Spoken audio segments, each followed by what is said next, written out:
Hi, and welcome to Cat Run Figures. I'm your host, Caitlin, and today we are going to be reviewing Terry Moore's Motor Girl, issue 3. So, first off, love the cover.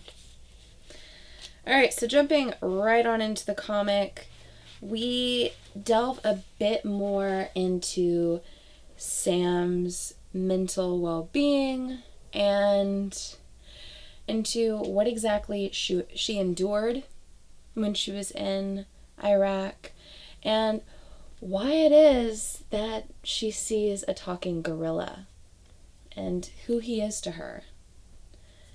And we get to see a little bit more about her. So we find out she was actually held as a prisoner of war in Iraq, and she was tortured. And we got to see a little bit of the scarring in an earlier issue that she has down her back, but we also find out that she's got it around her hairline, towards her head. She's suffered a couple head injuries. She was in the hospital for a period of time after being released, and she was also in physical therapy for some time after that. But the doctor actually asked her that clearly that must have been very hard on her to be alone for that period of time. And her response is she wasn't alone. And you get to see the gorilla's hand touch her shoulder, and she holds it. That's, of course, when the doctor notices that she's holding onto her shoulder for no apparent reason.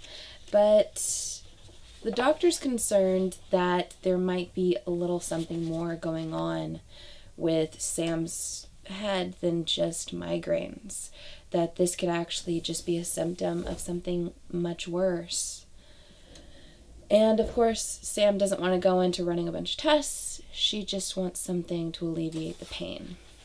So continuing on, we get to see the same two thugs that were trying to convince Libby to sign over the junkyard and to kind of, I guess, intimidate Sam and Libby, but Sam's not having it. So yeah, if you're concerned at all, yes, the art is all black and white. That's not the camera. So we get to see more of Sam trying to deal with the stress of concern of what exactly is going on with her. And she and her friend are discussing it. They're talking about bands. They're not wanting to talk about the big elephant in the room that is Sam suffering from quite a bit of PTSD and who knows what else as a result. And that's when Libby catches Sam talking to herself. And of course she's thinking the girl's about ready to die heat stroke, and like any nice lady, she's telling her she's going to catch her death. She needs to wear a hat. She needs to go inside. And Libby's telling her she's good. She's lived in the desert all her life. She's used to it. So the calls come in, and there's a donated car that is to be picked up. So Sam sends Libby out. And when she gets there, the car looks too new, too nice to be a donation. So she looks it up, and it's a rental car, which is weird. And then the hatch opens up from an SUV, and who is it but Larry decides to pop out. And Larry and Victor, the two gentlemen who were trying to get Libby to sign over the junkyard, are attempting to kidnap Sam and hold her as leverage over Libby. So Sam was a Marine, and she survived being a prisoner of war in Iraq. So of course, Larry running at her, about ready to jump her, not really something she's too concerned about. She just punches him right in the nose, breaks his nose, and she asks him, "What the hell?" And then she asks if he's okay. And Larry runs off screaming, "Man down, man down." And then jumps back in the vehicle. And the two men take off. And she and her gorilla best friend are discussing what exactly just happened and why did that happen. So the gorilla tells her that she needs to start carrying her gun around. These are some dangerous men, and she doesn't know what they're capable of. And she says war is dangerous. Those guys, they're just confusing. So she's not too concerned about it. But we get back to the two men, Victor and Larry, and they're fighting in the vehicle. And they're discussing who screwed this all up. Was it Larry's fault? Was she just, is she a ninja? What exactly is going on with her? Was Larry jumped by someone from behind? It could be any number of things.